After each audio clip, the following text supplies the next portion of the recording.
अब आते हैं 5वें दिन पर। सुबह भारत को जीत के लिए चाहिए थे सिर्फ 58 रन। लक्ष्य तो बहुत छोटा था। हाँ, कागज पर तो एकदम आसान लग रहा था, लेकिन वेस्टइंडीज ने, आप देखिए, सुबह भी आसानी से हार नहीं मानी। रॉस्टन चेज ने दिन के शुरू में ही साई सुदर्शन को स्लिप में कैच करा दिया। शाही होप ने कैच लिया था। हाँ, होप में। तो ये दिखाता है कि वो लड़ रहे थे, चाहे नतीजा कुछ भी हो। सही बात है। और यहीं पर फिर केएल राहुल की भूमिका आती है। शुरुआत में वो विकेट गिरने के बाद उन्होंने काफी संभलकर खेला, डिफेंस किया, और फिर जैसे ही स्पिनर्स आए उन्होंने पैरों का बढ़िया इस्तेमाल किया, तेजी से रन बटोरे और वो अपना अर्धशतक 58 नॉट आउट पूरा करके मैच जिता कर ही लौटे। मैच जिताऊ पा रही थी वो। दूसरी तरफ कप्तान शुभमन गिल थे।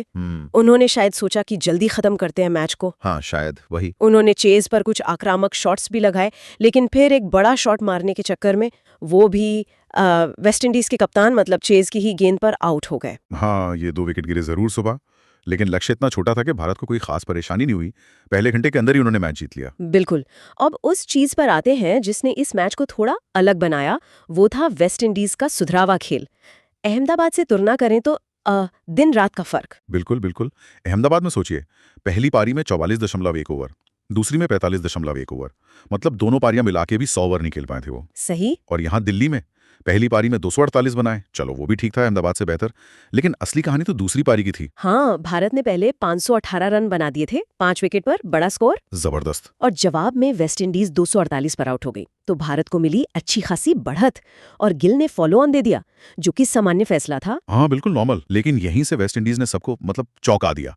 फॉलो ऑन खेलते हुए उन्होंने दूसरी पारी में जो लड़ाई दिखाई ना, वो कमाल की थी। कितने ओवर खेले? लगभग 119 ओवर, सोचिए 118.5 ओवर बल्लेबाजी की और रन बनाए 390। ये मतलब कमाल का संघर्ष था। हाँ, और ये इसलिए भी ज्यादा मायने रखता है, जैसा कि क्रिकबज़ के लेख में भी है, कि ये वही टीम थी जो भारत आने से ठीक पहले एक मैच में सिर्फ 27 रन पर ऑल आउट हो गई थी। हाँ, वो तो बहुत ही खराब था। उस लेवल से उठकर दौरे के आखिर में फॉलो ऑन खेलते हुए लगभग 120 ओवर खेलकर 390 रन बनाना, ये हार के बावजूद उनके लिए एक साइकोलॉजिकल जीत जैसी है। बिल्कुल, ये सिर्फ रन नहीं थे, ये क्रीज पर बिताया गया वक्त था।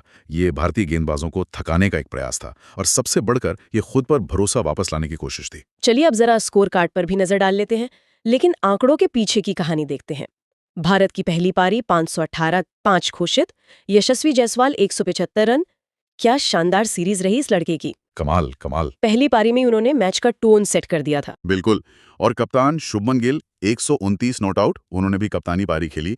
साई सुदर्शन के 87 रन भी थे, मतलब टॉप ऑर्डर ने काम कर दिया था। हाँ, वेस्टइंडीज के लिए जुमैल वॉरिकन ने 3 विकेट लिए, पर रन काफी दिए उन्होंने। हाँ, वो रन नहीं रोक पाए। जवाब में वेस्टइंडीज की पहली पारी, जैसा हमने कहा, 248 पर खत्म। कोई बड़ी पारी नहीं खेल पाया। एले कथनाजे टॉप स्कोरर थे, 41 रन। भारतीय गेंदबाजों ने वहां पकड़ बनाए रखी। लेकिन दूसरी पारी फॉलो ऑन वाली 390 रन।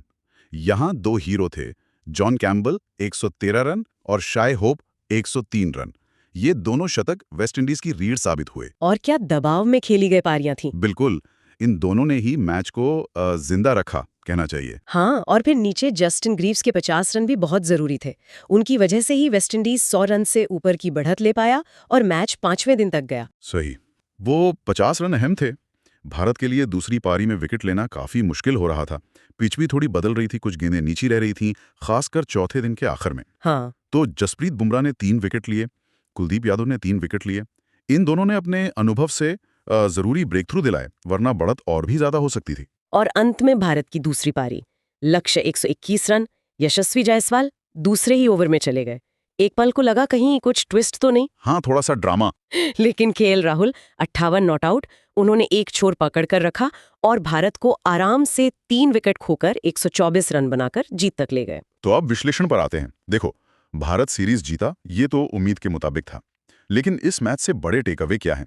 मेरे लिए तो सबसे बड़ा पॉजिटिव, भले ही वो हारे, वेस्टइंडीज का वो मानसिक बदलाव है। हाँ, मतलब 27 पर ऑल आउट होने वाली टीम का फॉलो ऑन में 390 बनाना, ये सिर्फ आंकड़े नहीं है, ये दिखाता है कि मानसिकता बदली है, लड़ने का जज्बा आया है। और ये भी दिलचस्प है कि इस जबरदस्त फाइट बैक के बावजूद भारत के गेंदबाजों ने हार नहीं मानी, वो लगे रहे। बिल्कुल। बुमराह और कुलदीप ने दिखाया कि जब बल्लेबाज सेट हों और पिच उतनी मददगार न हो, तब भी विकेट कैसे लिए जाते हैं।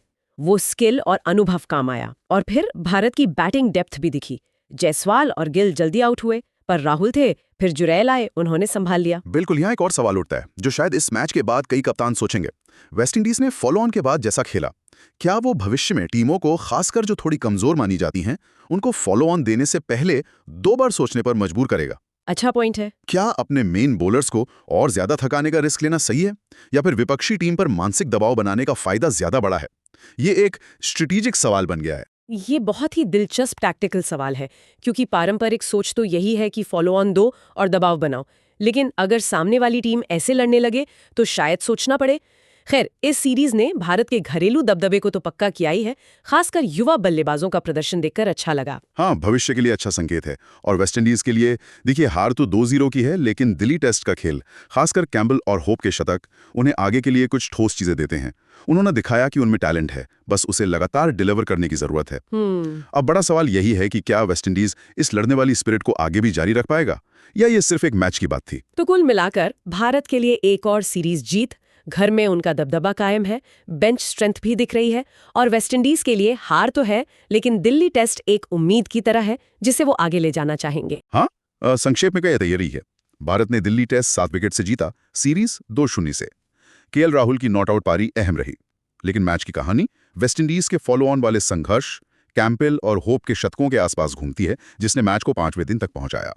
और जाते जाते वो विचार फिर से सामने रखते हैं जो इस मैच से निकल कर आया है।